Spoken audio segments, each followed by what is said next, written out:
Hello and good afternoon. I'm Amy Burnham with Bitterroot Paper Crafts, and this is the pick of the month for June. PIC stands for Paper Inspiration Kit, and these are the things that you will get in your kit for the month.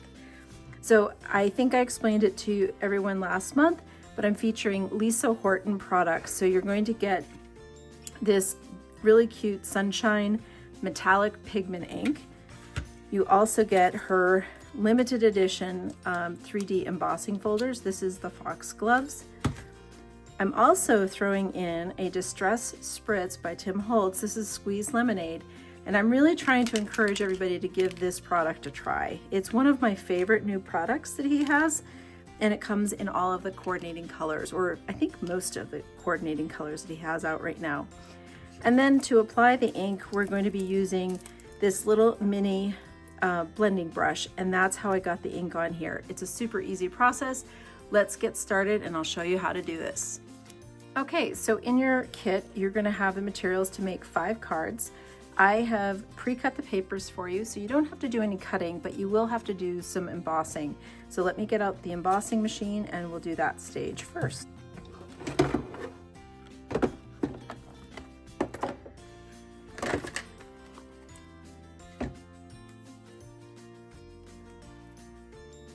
Okay, so we're just going to take this out, and there is the detail of our embossing. Last month we did a little bit of ink on our folder. This time we just want it to stay white cardstock. Okay, so as you can see, I've already used my little blending brush here, but you can use any blending brush, but I put this one in for you to try, just so you had an idea about what the little blending brushes could do in terms of detail.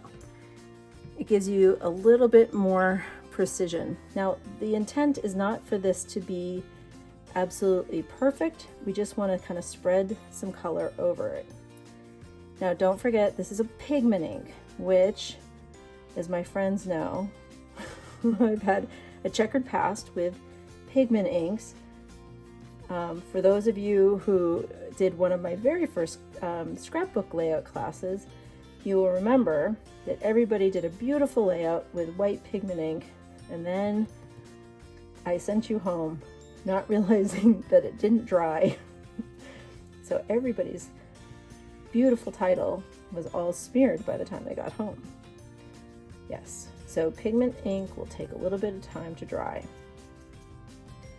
And you can add as much or as little ink detail as you want on this. I'm just trying to get the highlights here.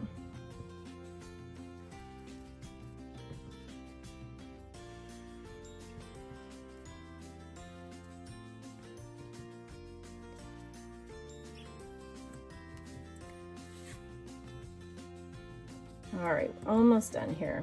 I'll do this a little bit on the edge here. Try not to get it on my background. I would suggest that you, unlike I am doing here, I would put down a little piece of scrap paper just so you don't get it on your surface. All right, so similar to last month's ink, this is going to have a metallic shine to it, and it's really going to catch the light beautifully.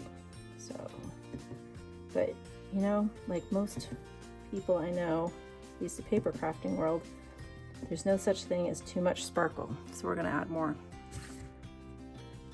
All right, so I'm going to pull out an old box, and I'm going to use this as a little spray box here so you can see what I'm up to. So you can see this is well loved. Okay, so this is my collection I have of the spritzes, and I'm going to pull out my squeezed lemonade. You do want to store these on their side.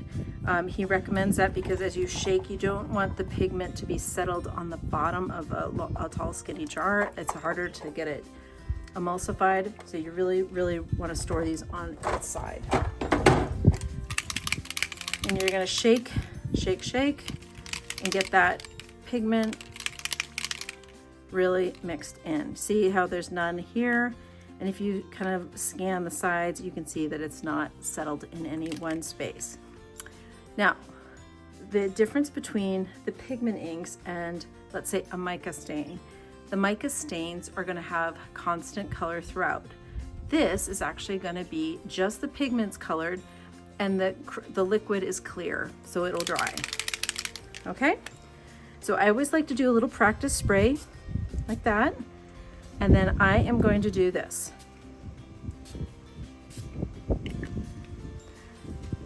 Okay, so if you can see, this now has the shimmer from the metallic pigment ink. It also has the shimmer from the Distress Spritz.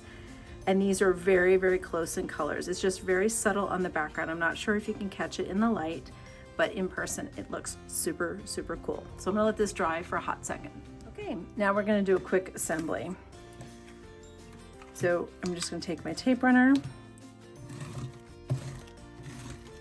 If you want to be extra fancy, you can definitely use foam tape and pop this up, but it's kind of fancy enough. I think I just got adhesive there. All right, just gonna center this right in that piece of limeade paper. And I was feeling like I needed to change things up a little bit, so I made a top folding note card. I used French vanilla for my card base.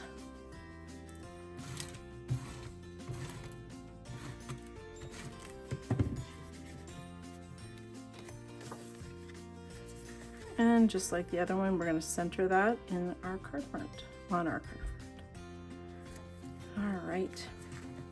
Now, also included in your package is your sentiment. This is also the same color as your card base.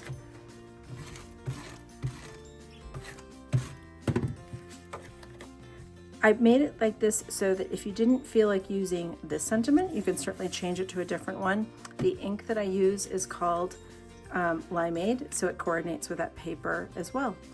Okay, that is the card. So just to remind you guys, this is you get the supplies to make 5 cards. It's supposed to be, the picks are designed to be easy to do, inexpensive, and cute. And I really wanted you to have stuff that you could keep and use forever, so that you could build upon your collection of things. So like I said, you're getting the spritz, you're having the metallic ink, and then you're also having that embossing folder that you can use later. And as a sneak peek, I have next month's embossing folder that we will be using is the daisies. And daisies are very popular with my card making friends. So I look forward to sharing that with you very soon. Thanks again for joining me.